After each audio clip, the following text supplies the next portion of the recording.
Vamos a empezar esta conferencia que va a hablar sobre la sexualidad no normativa. Tenemos a Lucas Platero, que es el ponente que va a hablarnos sobre este tema. Gracias a todos por venir, los pocos que somos, pero muchas gracias por venir, espero que os guste. Lucas Platero estudió psicología aquí en la Universidad Complutense, tiene un máster de evaluación de políticas y programas, está sacándose, estás ya terminando, te falta un doctorado en perspectiva de género en las ciencias sociales. Ahora está como docente en intervención sociocomunitaria, así como en varios programas de máster. Desde el 2003 trabaja en la Universidad Complutense con proyectos de investigación como interseccionalidad, ciudadanía íntima, violencia de género y homofóbica, así como la construcción de la agenda política del LGTB.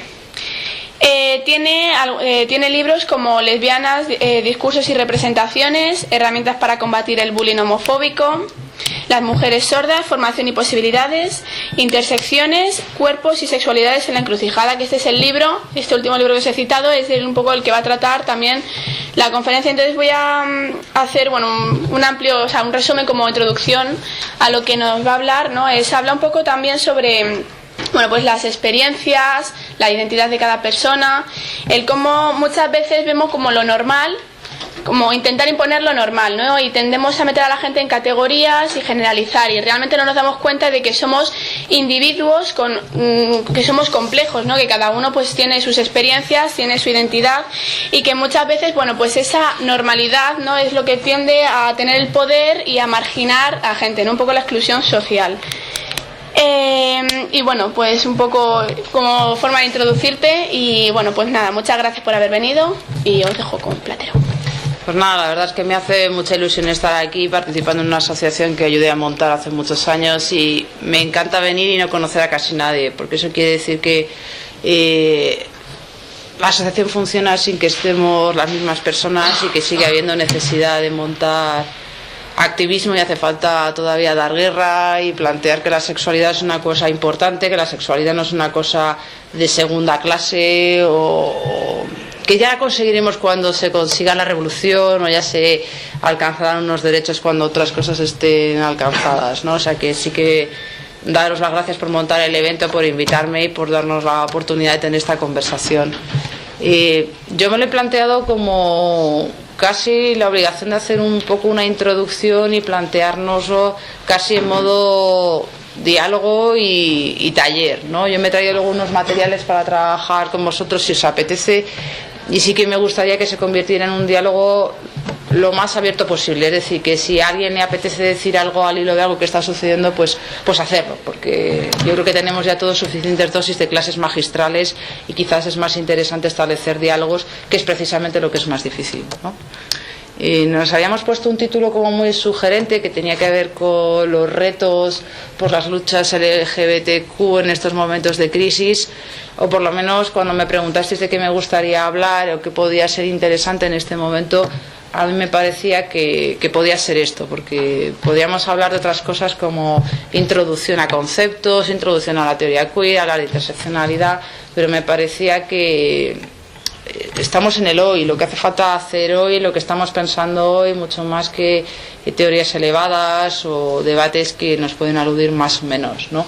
Entonces, en ese sentido, a mí sí que me interesa darnos cuenta que cualquier cosa de la que estamos hablando hoy está enlazada con el pasado. Es decir, aquí tenéis una tabla hiperliosa que tiene que ver con mi trabajo de investigación, que en realidad lo que hago es resumir a lo largo del tiempo cómo las luchas por los derechos LGBT pues no salen de debajo de un champiñón ni salen ayer. Es decir, que tienen una trayectoria que entronca, por ejemplo, con la lucha por los derechos de las mujeres, con lo cual pues todas estas personas que se inventan que podríamos hablar de la sexualidad no normativa o de la homosexualidad o de lo trans sin hablar de feminismo, pues esto en realidad se puede hacer, pero no tiene mucho sentido. Es casi una visión neoliberal de que todo se puede mirar por separado sin entender los vínculos. Entonces, en ese sentido, yo trazo una genealogía donde se mezclan los derechos por las que tienen o que han tenido que luchar las mujeres por ellos, y al mismo tiempo la autonomía y de alguna manera liberación de los derechos homosexuales, como son dos líneas que se entrecruzan. Lo digo porque quien piense que esto de la lucha por el aborto, por ejemplo, actual no tiene nada que ver con la liberación homosexual, pues es que en el pasado y en el presente son cuestiones que se entrelazan. Yo no sé si se ve bien, yo tengo la sensación de que es regular. ¿Veis? ¿Ahí desde allí? Vale. Entonces, lo que yo hago es trazar una genealogía, o a lo largo del tiempo, veis arriba que pongo 1970, 75, 80, así hasta el presente, y de alguna manera establezco vínculos no siempre evidentes, ¿no? De manera que hay como sucesivas luchas que se superponen. Si lo miramos un poco más en detalle, me voy a esta diapositiva en la que yo hablo de que podríamos, si queréis, mirar en el tiempo reciente y decir, pues fíjate, se han conseguido derechos para el reconocimiento de las uniones de hecho, que en unas comunidades autónomas se llaman uniones de hecho, uniones civiles, parejas de hecho, ¿no? Y se ha conseguido también el matrimonio entre personas del mismo sexo, se ha conseguido el cambio registral de nombre y sexo de las personas transexuales, y esto nos da como cierto bienestar, ¿no? Nos da como buen rollo decir, pues fíjate, se han conseguido una serie de cosas a lo largo del tiempo en una serie de ciclos de movilización, es decir, que no surgen cuando se aprueba la ley, sino que tienen un periodo previo. Y te podrías preguntar, y bueno, ¿esto de dónde surge? O si esto es lo único que había en la agenda política, o si esto es lo único que le preocupaba a la gente cuando se consiguieron estos derechos, ¿no? Si yo me fijo, bueno, esto es una foto, ¿no?, del día que estábamos celebrando ahí el tema de la consecución del matrimonio entre personas del mismo sexo, o cuando se consiguió el cambio registral del nombre y sexo de las personas transexuales, pero las luchas en las que RQTR, por ejemplo, ha estado implicada en los años 90, han tenido que ver con otras cosas que no eran matrimoniales, que no tenían que ver con la noción de pareja o de parentesco, sino, por ejemplo, estábamos muy metidos en los años 90 en esta noción de que las personas homosexuales son viciosas, promiscuas, sidosas, yonkis, en fin, ese tipo de cosas, por lo cual pues no deberíamos ser susceptibles de poder donar sangre, porque donar sangre pues ya se sabe que deberían hacerlo las personas que están súper sanas, no vaya a ser que contagies a otra gente, ¿no? Y en ese sentido nos tuvimos que meter en una lucha que ahora os puede parecer como, bueno, es que es increíble que no nos dejen, vamos, que ni os entra en la cabeza. Bueno, pues tuvimos que pelearnos con la idea de grupos de riesgo frente a la noción de prácticas de riesgo, que esto para nosotros es el ABC, y que tuvimos que pegarnos un poco, ¿no?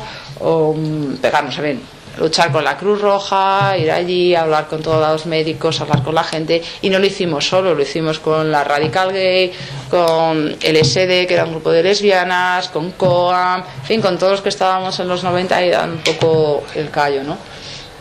La discriminación laboral es una cuestión que también era importante en los 90, pero que no se hizo el suficiente activismo en ese momento como para que esto fuera el centro de la lucha, ¿no? Por ejemplo, Renfe en ese momento tenía unos billetes en oferta que es vete con tu novia, vete con tu novio a no sé dónde, un 2x1, ¿no? Y a nadie se le ocurría que esto podía ir más allá de la heterosexualidad. O una lucha muy concreta con unos azafatos en Iberia por lo mismo, porque los familiares y parejas de la gente de Iberia tenían derecho a consumir una serie de viajes a lo largo del tiempo, pero por supuesto no las parejas que fueran del mismo sexo, ¿no? ¿Qué más? Se ha utilizado muchísimo la lesbofobia, lo de machorra, camionera, etcétera, etcétera, como un insulto en la política en 50.000 casos distintos, que si me pongo a hablar de esto no hago otra cosa en toda la mañana. Pero bueno, la idea del uso de la sexualidad como una injuria, que tú puedes de alguna manera rebajar el talante político de alguien o la imagen pública insultándole, soltando una palabrita estupenda como machorra, camionera, etcétera, etcétera. Ya se detectaban en los 90 una serie de ausencias. Por ejemplo, ¿qué pasaba con la sexualidad en la formación en cualquier ámbito, no solamente de la secundaria sino universitaria? ¿Cómo es posible que la gente que estudie medicina o psicología o ciencias políticas o sociología tuviera que estudiar las cuestiones de la sexualidad en su tiempo libre porque no estuvieran recogidas dentro del ámbito formativo, ¿no? O la dificultad de acceso a todas las técnicas de reproducción asistida para todas aquellas personas que están fuera del patrón de la heterosexualidad y de una maternidad al uso, ¿no?, con su pareja, su monogamia, ¿no? Y teníamos un reto pendiente que era el acceso de las personas trans a la salud. ¿vale?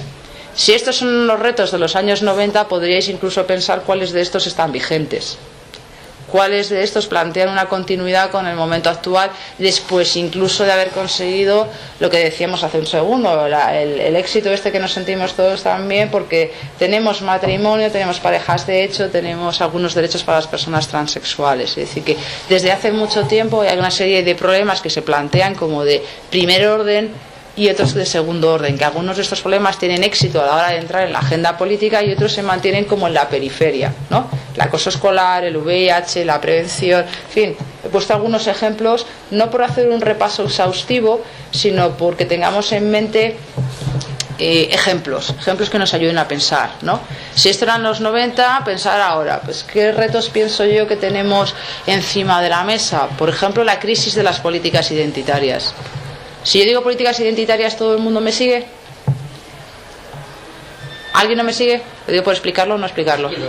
Vale, si ponéis cara de W es que no, vale.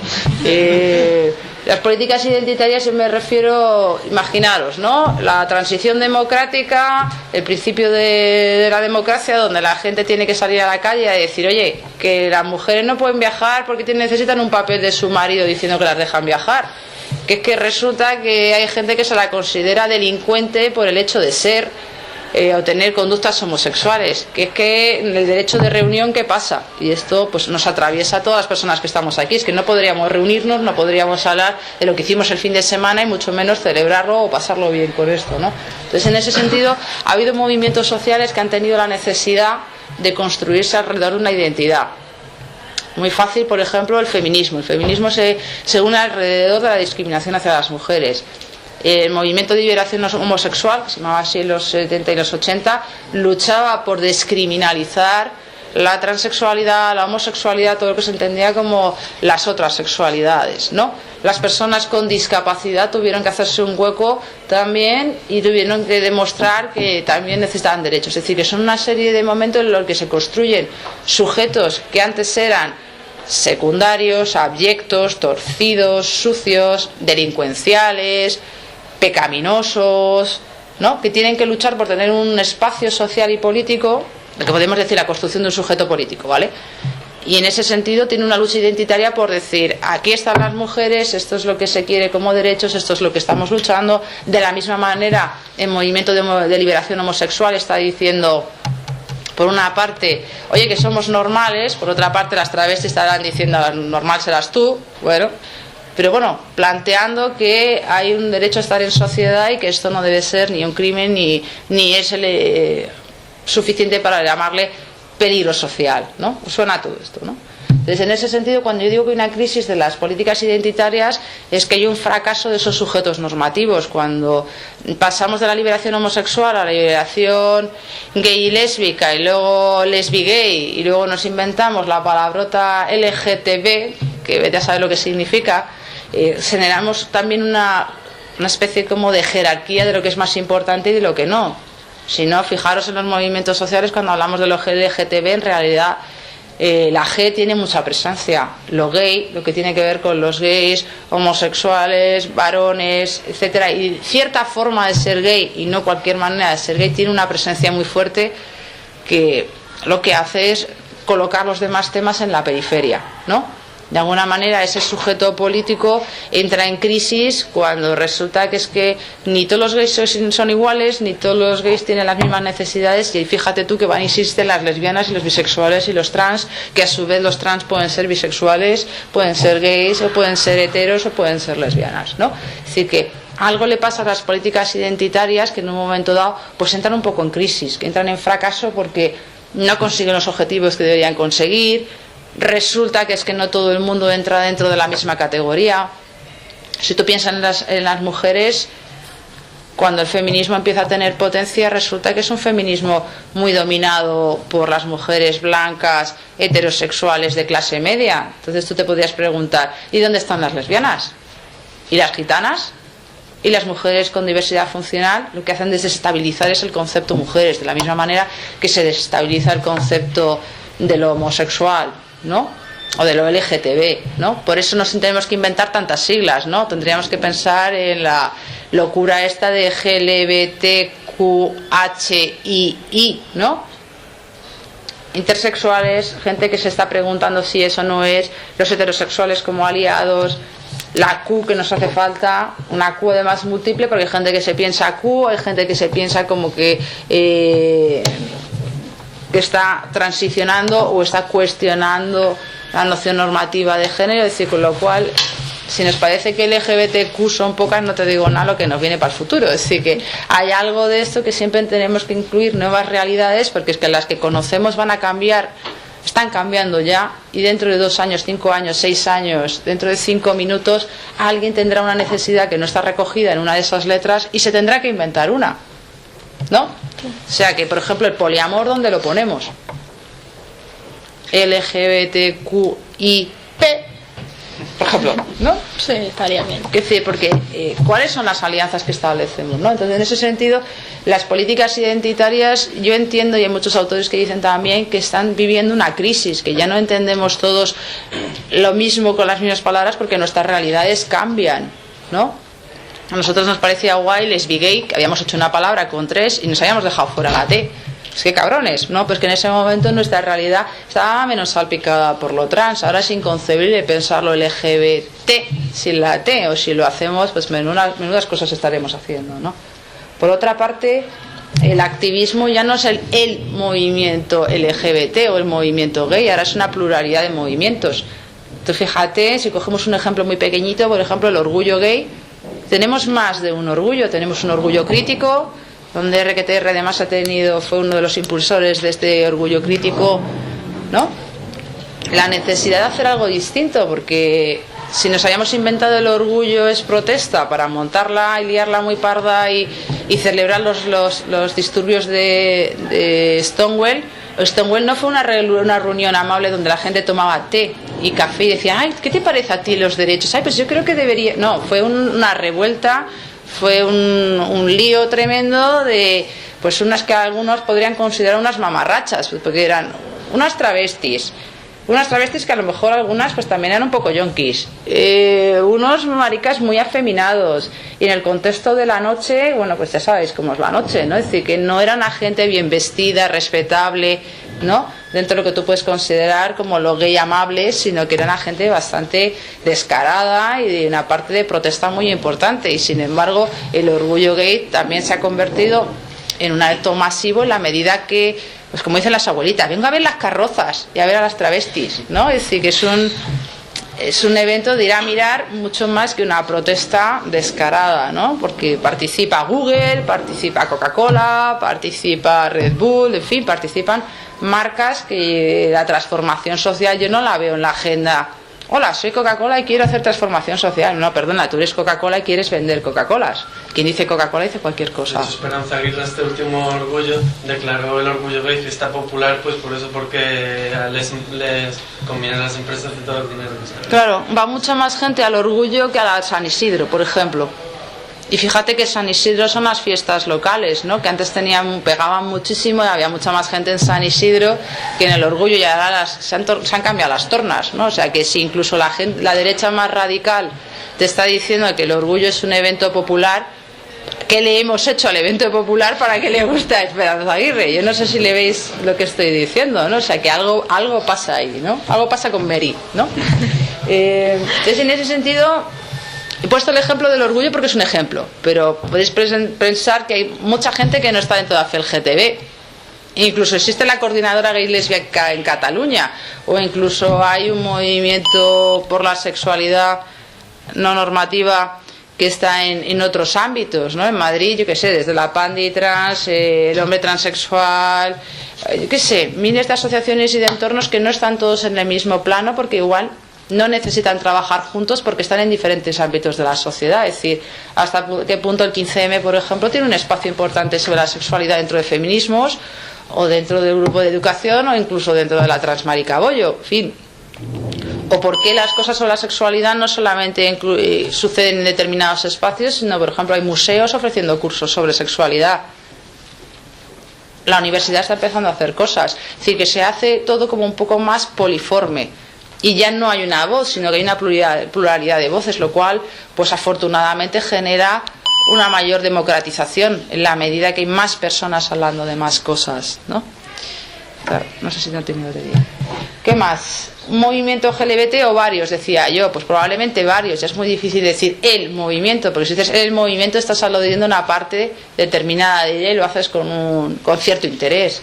Por otra parte, estamos planteando lo que llamo abordajes interseccionales. Es que igual ahora ya hay...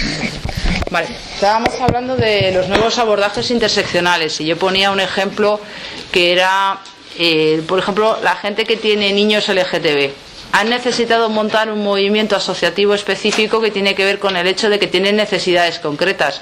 Y ahora está pasando que la gente que tiene niños que su expresión del género es discordante o que tiene jóvenes trans en su casa, tiene necesidades bastante distintas de quien tiene una hija lesbiana o quien tiene una hija bisexual o quien tiene un hijo gay. Es decir, que algo nos pasa, que tenemos necesidades específicas. Las necesidades de los estudiantes LGBT probablemente son distintas incluso que el profesorado LGBT o que la gente que está en el ámbito profesional o la gente que está en los deportes LGBT. Es decir, que algo pasa que ya no solamente es una cuestión de ser gay o no serlo, sino que tener otras condiciones de vida que te genera otro tipo de activismos. Por ejemplo, la gente que es migrante y es LGBT que está necesitando hacer un activismo concreto, es decir, que nuestras necesidades se van como especializando y tenemos momentos específicos, es decir, no tenéis, la gente que estáis aquí sentada, las necesidades, por ejemplo, de los mayores LGBT que han tenido que montar una asociación para ver cómo se monta el tema de las residencias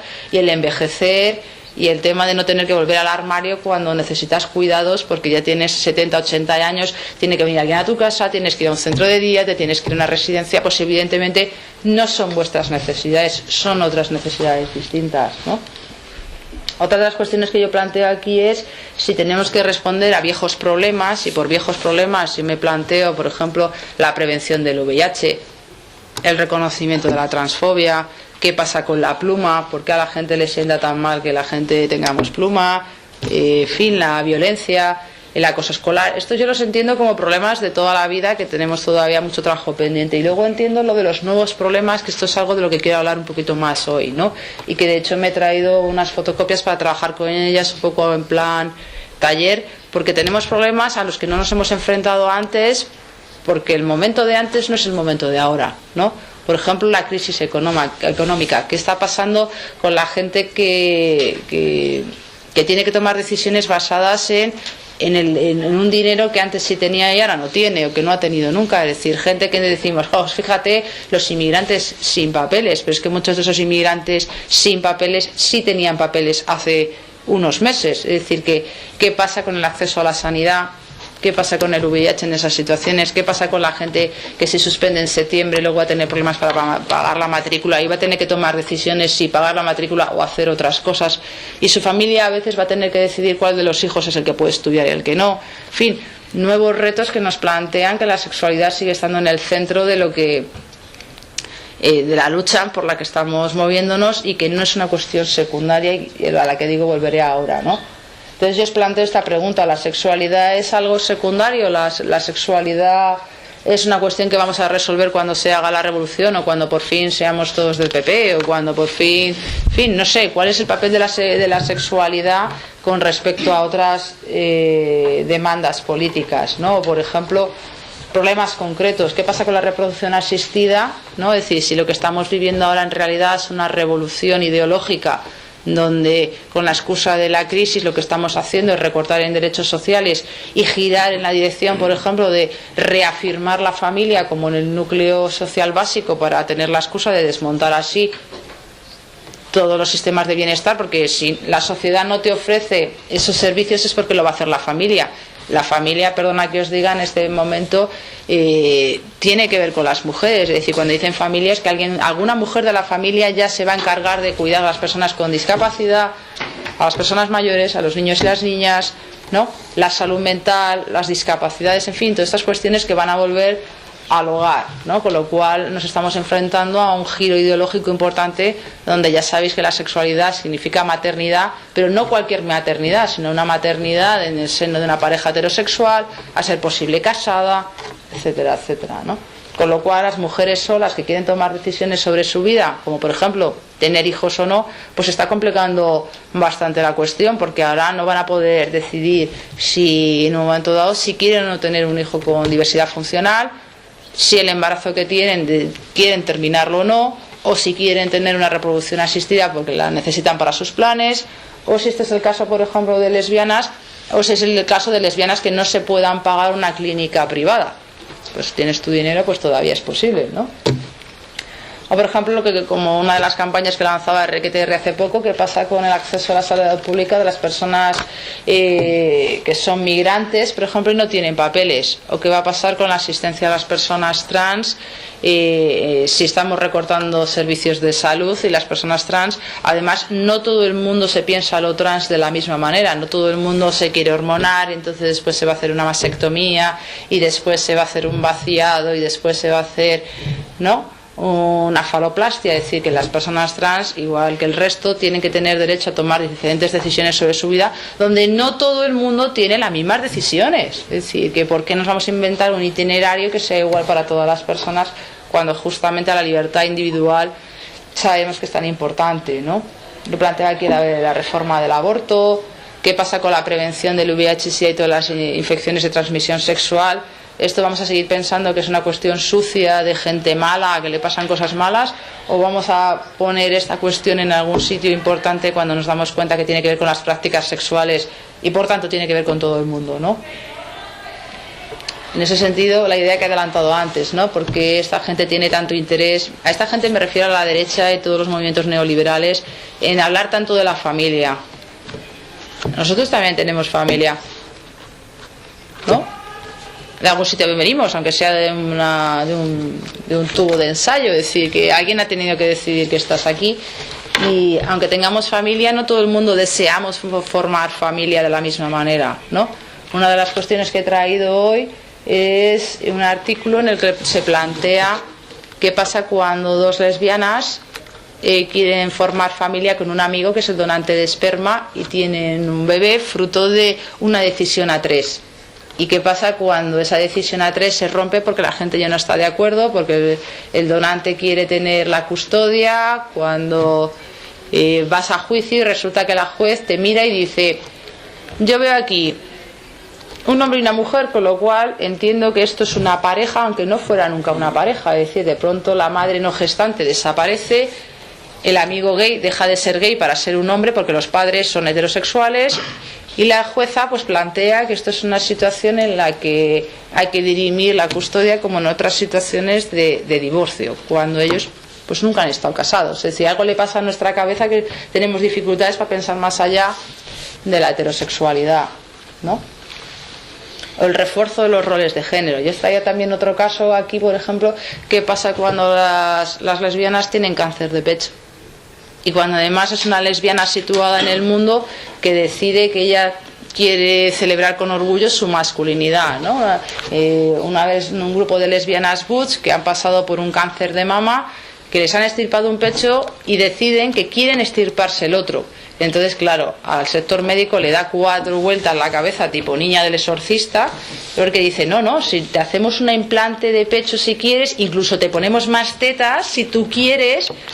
Pero la parte de, no, es que lo que no quiero es tener ninguna de las dos, porque ya me has quitado una, lo que quiero es deshacerme de la otra, pues parece como que cortocircuita la cabeza de la gente, porque las campañas por el cáncer de mama están basadas en lacitos rosas, mamografías, en campañas heterosexistas donde se plantea que tu marido te tiene que apoyar, ¿no? Que tienes que seguir siendo atractiva para los hombres, en ropa con relleno. Y claro, una lesbiana, como podríamos llamarla camionera, te está diciendo: a mí me da pela lo que piensan los tíos, porque es que yo tengo una socialización afectivo-sexual con mujeres, y a pesar de eso es que soy yo quien está tomando decisiones sobre mi cuerpo, ¿no? Entonces, claro, planteamos nuevos retos en situaciones que son actuales, donde la gente se enuncia sobre la sexualidad y el cuerpo de maneras similares a las personas trans, o a las mujeres que quieren abortar, o a los hombres que van al gimnasio y cambian su cuerpo. Es decir, ¿quién decide sobre qué es mi cuerpo y cómo es, ¿no?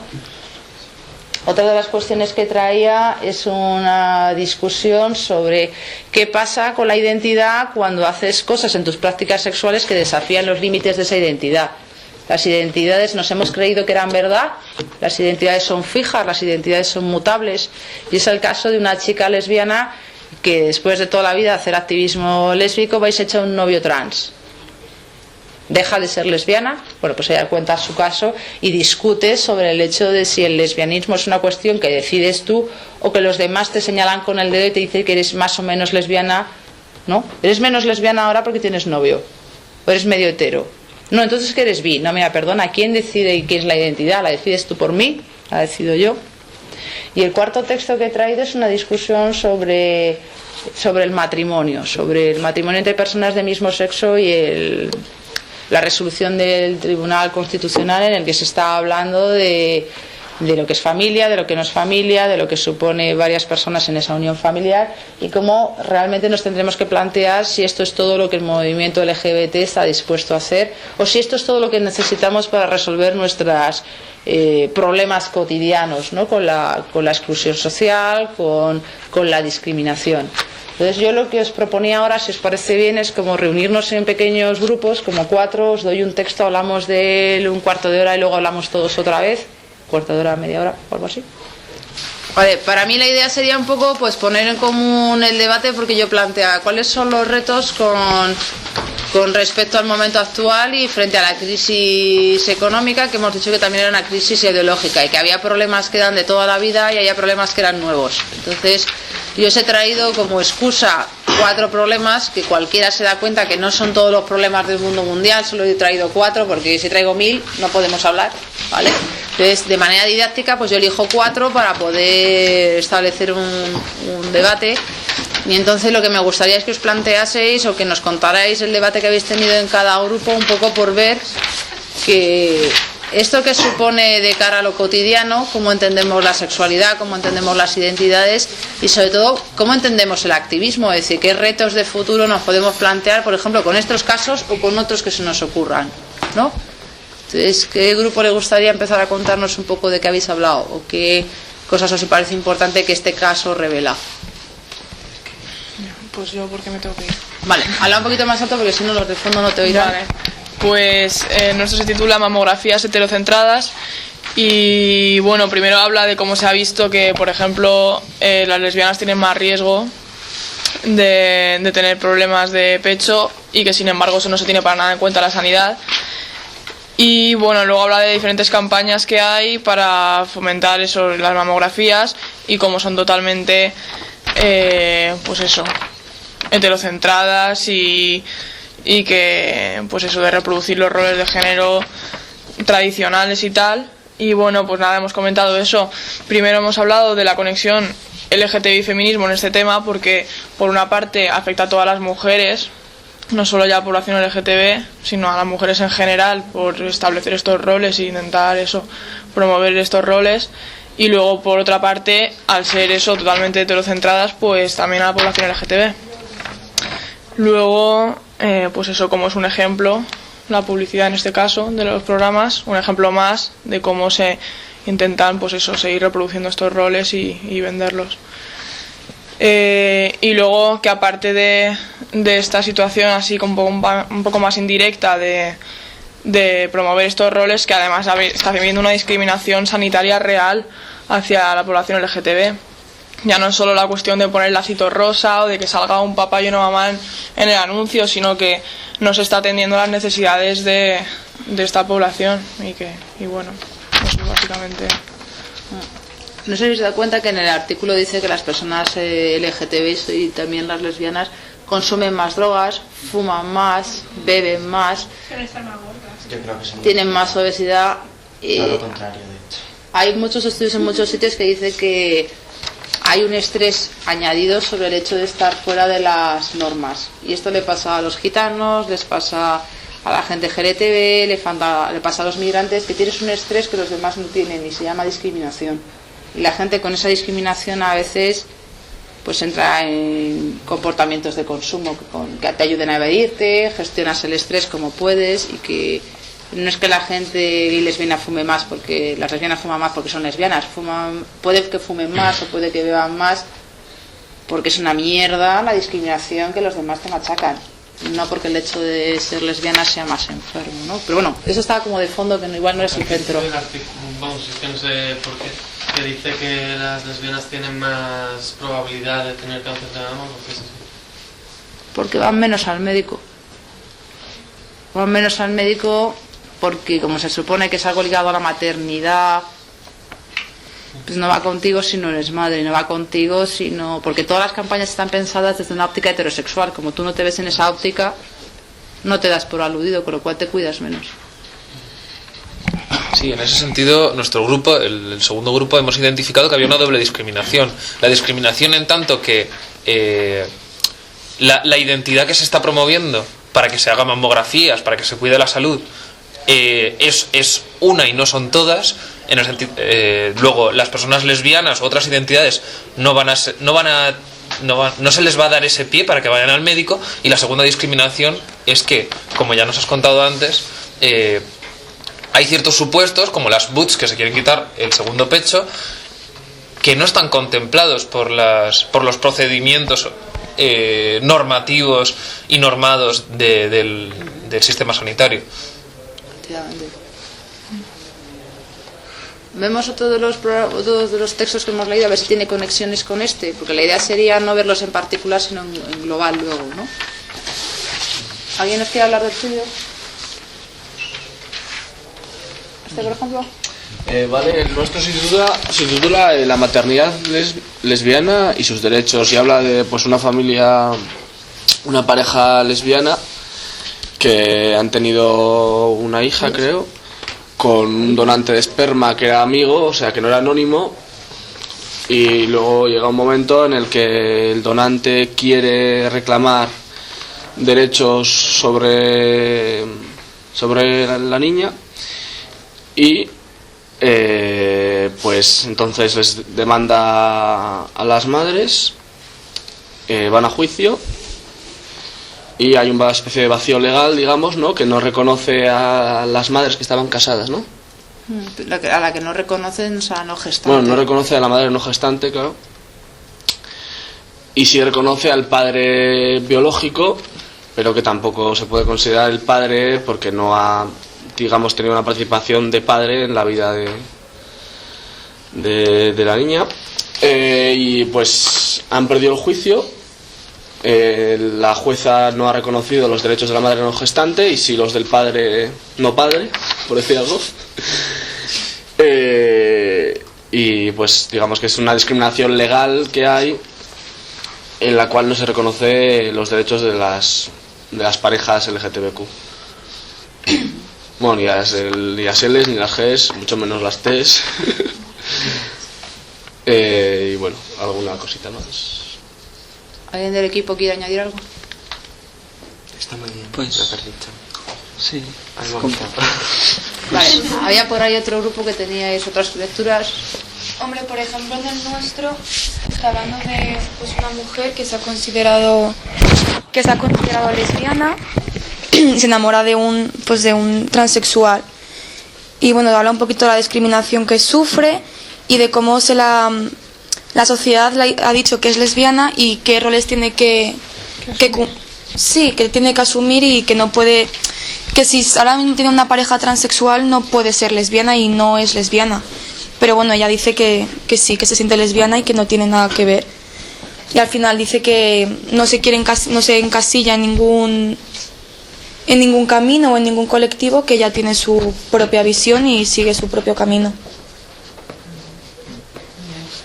¿Por ahí tenéis otro atrás? Si no te importa te paso la que no las grabaciones. Bueno, voy a decir un poco lo que desde mi punto de vista yo he entendido. Mi texto habla de la heterofuturividad del matrimonio homosexual y a mi parecer como que se está encajonando mucho que la frontera para la igualdad entre los homosexuales y los heterosexuales es romper con la barrera del matrimonio y muchas veces se está encajonando como que la frontera de posibilidades de los homosexuales es alcanzar esa misma condición que los heterosexuales, y por ello les encajonan en el mismo patrón de monogamia, de derechos que que desde un heteropatriarcado se ha establecido entre los heterosexuales. Entonces, desde mi punto de vista, yo creo que lo que hay que hacer es romper completamente con esa suposición y preguntar qué matrimonio quieren, cómo le quieren, y establecer unos derechos que reúnan y recojan todo lo que ellos están pidiendo, que no están pidiendo el simple hecho de ser iguales que los heterosexuales, porque por el simple hecho de ser persona todos deberíamos tener los mismos derechos, cosa que a día de hoy es evidente que no es. Y también un poco pues el hecho de cómo se necesita establecer ese matrimonio. Algo que dice de que cada vez son más los homosexuales que se casan y menos los heterosexuales, y yo creo que es porque los heterosexuales desde el momento en el que forman una familia, de tener un hijo, ya hay un vínculo que les une, y entonces hay cierta relación de bienes en el caso de que uno sufra una discapacidad o tenga un problema en el futuro.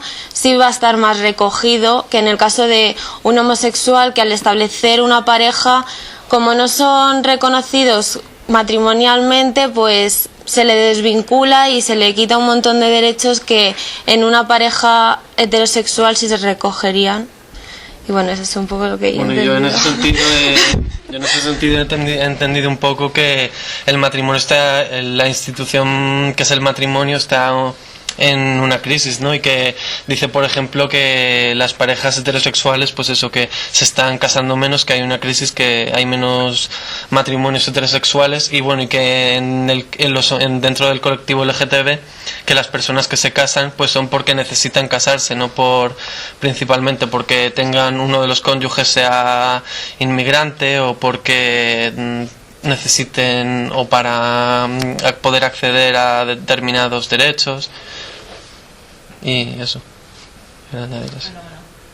¿Qué pensáis que tienen en común estos 4 casos que hemos visto?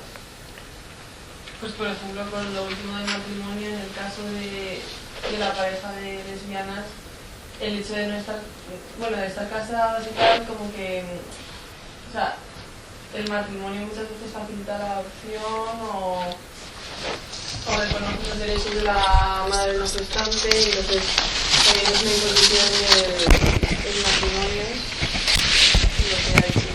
Claro, la idea sería, ¿somos capaces de pensar más allá de las posibilidades del matrimonio? Es decir, ¿hay otras maneras de estar en el mundo? ¿Se nos ocurre que podría haber otras maneras de regular los afectos? ¿O la lucha por el matrimonio de alguna manera nos ha nublado la vista? Yo creo que sí, que hay que hacer una lucha por otro tipo de, digamos, unión conyugal, o como que se quiera llamarse, que no implique un matrimonio que, digamos, que sea obligatorio tener un matrimonio para tener X beneficios fiscales, el poder adoptar, el poder hacer no sé qué cosas, y luego el no poder divorciarse menos que sin tener un juicio y 1000 cosas. Digamos, a agilizar esos trámites, que muchas parejas se casan simplemente por temas de nacionalidad, por temas económicos, por temas de adopción, para que puedan, digamos, ser una pareja, o como quiera llamarse, que no necesariamente tiene que ser de 2 personas, y que no sea, digamos, tan difícil romper ese vínculo, y en el caso de romper ese vínculo, que se haga de una forma ágil y no discriminatoria.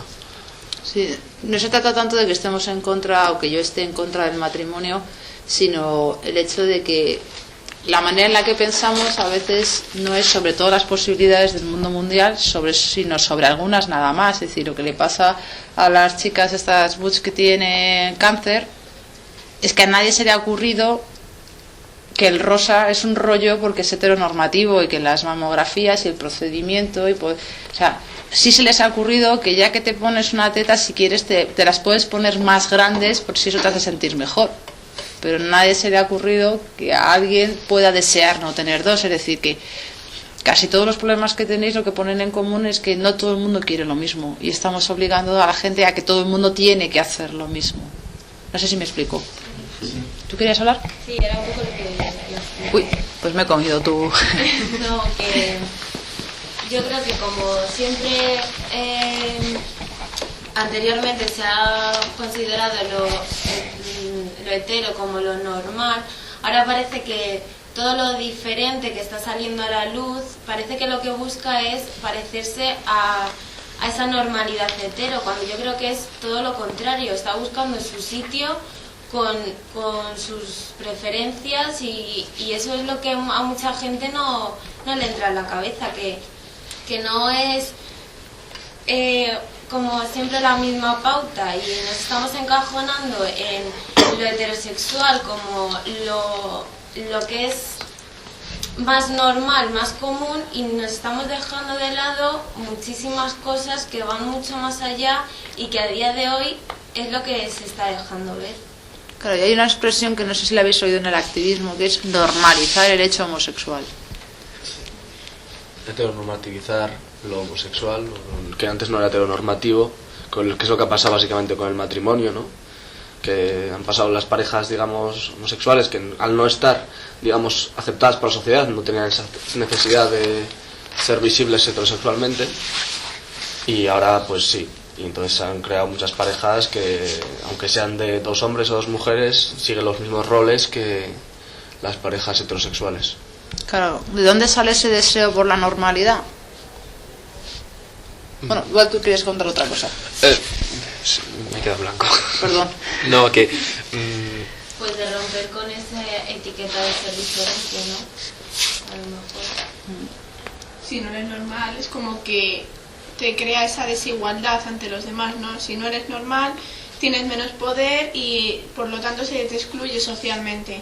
Entonces, por lo tanto, yo creo que muchas veces intentan tener personas homosexuales, parejas, como, o sea, lo que es la pareja en sí, como heterosexualizarla un poco para no desencajar con la idea social, ¿no?, de lo que es el amor y la pareja en sí. También creo que hay una especie de diversificación que va muy lenta y va en determinadas vías. O sea, no es que las parejas homosexuales tengan que parecerse obligatoriamente a las parejas hetero, sino que también están creando sus propias normatividades y sus propias dinámicas de exclusión que van más allá de hacia quién me siento atraído, sino que también tienen que ver con el poder adquisitivo, con la etnia, con la pluma, con la identidad sexual con la que me identifico, aparte de hacia quién me siento atraído, hacia quién siento amor. Y en ese sentido sí que hay dinámicas normalizadoras, pero yo creo que van más allá de intentar copiar lo que se hace en el ámbito heteronormativo, y que tiene mucho que ver también con la interacción que hacen nuestras identidades con el mercado, en el sentido de que, por ejemplo, estas campañas de las mamografías las están haciendo empresas y están promoviendo una determinada identidad en el mismo sentido en el que, por ejemplo, las personas homosexuales son bombardeadas continuamente con un conjunto de estereotipos, con un conjunto de normas que vienen del ámbito de la economía rosa y del ámbito de este ámbito. Y entonces se da la paradoja de que intentamos luchar contra normatividades a la vez que se nos crea otras desde lugares que a lo mejor no deseamos que sean los lugares que definan nuestras identidades y nuestros cuerpos. Claro, lo digo porque si pensamos como movimiento social, ¿no? Pensaros, ¿no? Imaginaros que estuviéramos sentados pensando en cuál es el futuro de RQTR o cuál es el futuro de los movimientos LGTB, tú dirías, ¿cuáles son las luchas en las que me tengo que meter? Nos metemos en las luchas normalizadoras porque a la que la gente nos discrimine menos y seamos más igual que los demás. Nos metemos en luchas que tengan que ver con los problemas que la gente no quiere ver. Nos metemos en luchas que tienen que ver con darle peso a aquellas cosas que necesitan luz. En fin, que esto no es una cuestión así como de segundo orden, sino como que para los movimientos sociales es de primera necesidad, porque a lo mejor necesitamos un poco de normalización y necesitamos mucho de todo lo contrario también, ¿no? No sé, yo me acuerdo que en el campus, a mediados de los 90, cogerse de la mano con alguien de tu mismo sexo era garantía de que todo el mundo te iba a mirar y ibas a ser la comidilla de todo el mundo, de tus profesores, y que alguien te iba a decir algo, seguro. Y sin embargo ahora es una cosa que a quién coño le importa tú con quién vas y dónde te sientas y con quién te morreas, ¿no? Que sí que algo le ha pasado a este campus, que eso se ha normalizado de alguna manera, ¿no? Dentro de lo poco normal que es este campus por otra parte, ¿no? Esto es como lo más suave que podríamos decir del campus, ¿no? Digo, ¿no? Pero que en ese sentido, como movimiento social o como gente que le interesa ese tema, y por eso habéis venido hoy al debate, o gente que estáis en una asociación o que estamos, pues tendríamos que plantearnos cuál es el deseo, qué es lo que queremos para el futuro, porque si ni siquiera nos podemos imaginar en un futuro, no sabemos qué es lo que tenemos que hacer como asociación o como movimiento social, ¿no? ¿Qué es lo que anhelamos para el futuro? O tenemos que esperar que otro venga a decirnos qué es lo que queremos en realidad. Por ejemplo, una empresa que te vende una camiseta, por ejemplo, alguien que te vende una bebida y te está vendiendo estilos de vida. Ser gay, homosexual o transexual, ¿esto es un estilo de vida? ¿Me explico? Si es un estilo de vida, entonces véndeme lo que quieras, que lo compraré todo, ¿no? Entonces, en ese sentido, sí que creo que lo que estamos hablando es muy importante.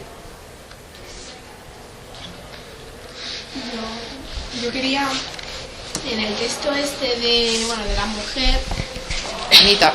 Sí, el de Anita. Me ha llamado la atención una cosa, ¿no? Y que, me gustaría plantearla y, a ver qué pensáis los demás.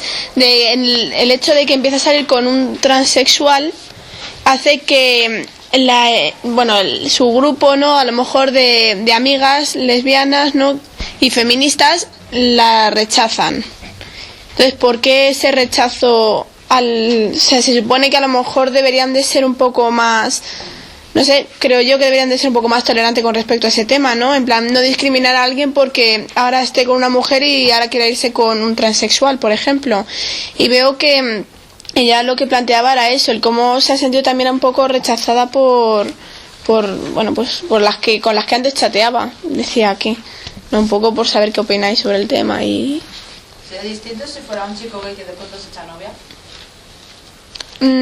Pues no lo sé. Yo creo que a lo mejor pasaría lo mismo. Dejaría de ser gay. Dentro de... Claro, o sea... Sí, pasaría a ser bisexual. Pero claro, ¿quién define la identidad? ¿La defines tú o tus colegas? La deberías de definir tú.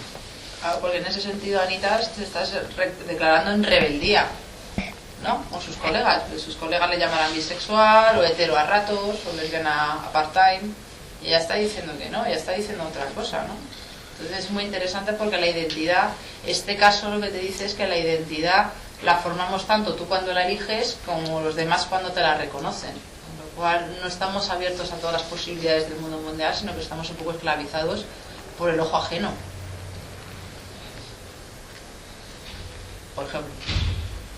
O que no son tan fijas, las identidades no nace y tiene que descubrir su verdadera identidad y cuando la descubre todo lo anterior ha sido mentira, sino que las identidades de las personas son bastante complejas.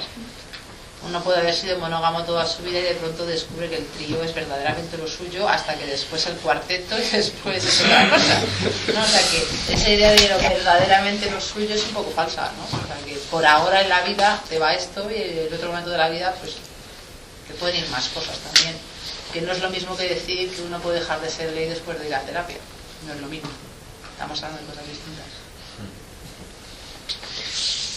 Yo quería decir que lo que veía en común en estos textos es un poco, salvo en el último texto, aunque también porque veo sobre todo en común el trasfondo de la monogamia, ¿no? Pues sí que pienso que el matrimonio homosexual, en cierto modo, ha reforzado la monogamia porque es un momento de crisis en el matrimonio, entonces el matrimonio se estaba yendo a la mierda, entonces ya que se está yendo a la mierda vamos a incluir más gente para que se case y así mantener un poco tener en presencia de los medios el matrimonio, ¿no? Y recordarnos a todos que nos podemos casar cuando a nadie ya le importa esto como nos importaba antes, ¿no? Que antes era como súper importante casarte y... Las madres solteras, todos los que seáis hijos de madres solteras de hace unos años, la gente se lo pasaba fatal, por ejemplo, ¿no? Y ya todo este tema, seguro que nadie de aquí piensa en si se va a casar o no y cuándo, no tiene planes para casarse. O sea, es algo que creo que en esta sociedad está en crisis. Entonces, por una parte creo que ha reforzado la monogamia, ha roto un poco con el binomio hombre-mujer, pero en cierto modo siempre desde el pensamiento heterosexual se piensa como dos chicas, ¿y quién será el chico? Y es como, o dos chicos, ¿y quién será el...? ¿Sabes? Y es un pensamiento que muchas veces tenemos todos, ¿no? Que, bueno, yo ya hace mucho tiempo que no lo tengo, la verdad, porque he pasado este rollo hace mucho tiempo, pero como pensar siempre dos géneros o un género fuera, una persona, ¿sabes? Y creo que ese es el paso, ¿no? El paso es a romper con la monogamia y con el binomio de género, porque... Sí, ayer estaba con mi pareja por Gran Vía y una chica que era prostituta me preguntó ¿quién es el chico? ¿Quién es la chica? No sé qué. Y yo me reí. Gracias por la información. No, pero está bien, porque es como te interpela cualquiera, un taxista, una prostituta, un amigo tuyo, pero te interpela a todo el mundo. ¿Quién hace de hombre? ¿Quién hace de mujer? ¿No? Sí, lo pregunta mucha gente. Tontería. ¿Queréis añadir algo más? Porque a lo mejor alguien tiene hambre o... Yo la verdad es que creo que una de las orientaciones que podrían tomar los movimientos LGTB o feministas, o bueno, no sé, la verdad, yo creo que existe cierto interés, o por lo menos a mí me parece que eso debería ser un objetivo, por intentar que se reconozca la complejidad de las relaciones humanas y de las identidades humanas, y que no se tengan que privilegiar unas ciertas prácticas e identidades con respecto a otras, y mucho menos que esto tenga un reflejo en leyes, que lo que nos deja es en una situación de vulnerabilidad en muchos sentidos a personas que no estamos dentro de estas normatividades. Y en ese caso creo que podemos tener, digamos, alianzas estratégicas, las personas gays con las personas transexuales, con las personas con diversidad funcional, porque al fin y al cabo esta exclusión de las identidades normativas y esta exclusión de prácticas normativas y jurídicamente reconocidas con otras que lo que hacen es crear situaciones de vulnerabilidad, nos son comunes independientemente de si estamos en el ámbito de la sexualidad o en otros. Yo no lo hubiera dicho mejor, vamos. Yo creo que con esto podemos cerrar, si os parece, la sesión de hoy. Y nada, yo personalmente daros las gracias por la oportunidad de tener este debate, ¿no? Que yo creo que hay gente que estas cuestiones sí que nos preocupan y nos preocupan mucho desde diferentes sitios, y que ojalá se den más oportunidades en el futuro para hacer actividades como estas. Y nada, muchas gracias.